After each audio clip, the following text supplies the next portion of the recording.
Hallo Kollegen, hallo Freunde, herzlich willkommen auf meinem YouTube-Kanal.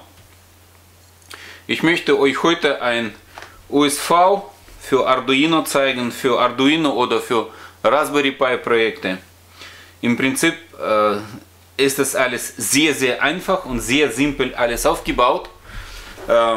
Das ist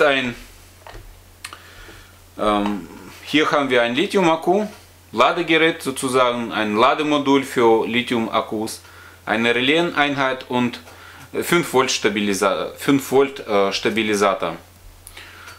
So, wie funktioniert das alles? Wenn wir jetzt zum Beispiel Strom abschalten,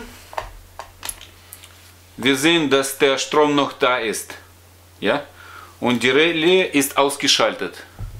Wenn ich jetzt den Strom wieder einschalte, dann läuft alles weiter und die Batterie wird aufgeladen. Sobald die Batterie aufgeladen wird, dann leuchtet hier die grüne LED. Und es ist ja so, vor allem für solche Module braucht man so ein USV-Modul. Wenn wir zum Beispiel wenn ein Arduino zum Beispiel ein E-Mail versenden soll, in einem Notfall, wenn das Gerät als eine Alarmanlage benutzt wird, dann ist das einfach unverzichtbar. Man braucht unbedingt so ein USV. Oder wenn ein Bewegungssensor an einem Arduino und mit einem GSM-Modul angeschlossen ist, dann braucht man sowas. Ich habe das Gerät auch mit Raspberry Pi ausprobiert, mit Raspberry Pi Mini, mit Raspberry Pi Zero funktioniert auch es wunderbar. Also eine Stunde lang funktioniert das auf jeden Fall. Ich habe jetzt nicht genau getestet, wie lange so ein Raspberry Pi mit so einer Batterie funktionieren wird. Aber wenn wir eine technische Störung haben, der nicht länger als 30 Minuten dauert, dann reicht es auf jeden Fall auch. Sowohl für Arduino als auch für Raspberry Pi Projekte. Also, ich zeige euch jetzt ganz kurz, ich habe hier vor kurzem hier ein kleines Projekt gebaut. Hier haben wir ein Display, der aktuelle Zeit, Temperatur und Luftfeuchtigkeit und Luftdruck misst. Und jetzt schalte ich das alles ab. Wir sehen, dass das alles immer noch funktioniert. Alles funktioniert wunderbar. Wir schalten das wieder ein und das funktioniert weiter.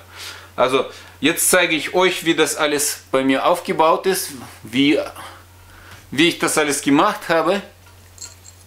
So, wir haben hier anhand der Kabelfarben sieht man ja alles. Ja, wie das alles angeschlossen ist. Ich vergrößere das jetzt noch ein bisschen. Ja. Hier wird Batterie angeschlossen. Rot ist Plus, schwarz ist Minus. Ja, klassisch. Hier haben wir Plus Volt, hier Minus. So wie das alles hier angeschaltet ist. Aber beim Relais, da muss man ein bisschen aufpassen. Sie sehen ja, dass schwarz an GND und rot auf VCC angeschlossen ist. Wenn ich das jetzt so umdrehe, dann sehen wir ja, dass die zwei Klemmen zusammengebunden sind und hier wird das alles verbunden zu VCC an der Stelle. Das ist der Plus, ja, Plus wird es hier, VCC 5 Volt wird es hier geregelt. Ja, so einfach funktioniert das alles. Und das wollte ich auch zeigen, das ist ganz einfach alles aufzubauen. Und wenn jemand so etwas schon hat, dann hat man eine unterbrechungsfreie Stromversorgung. Was wünscht man sich noch mehr? Ich weiß nicht genau, wie lange so eine USV mit so einem Raspberry Pi funktioniert. Mit einem Raspberry Pi 3 funktioniert das wahrscheinlich weniger, weil Stromaufnahme größer ist. Aber ich bin sicher, dass mit solchen Modulen so ein USV ziemlich lange funktionieren wird. So etwas wollte ich euch heute zeigen. Ein kleines kurzes Video. Abonniert meinen Kanal. Ja, bleibt gesund und munter.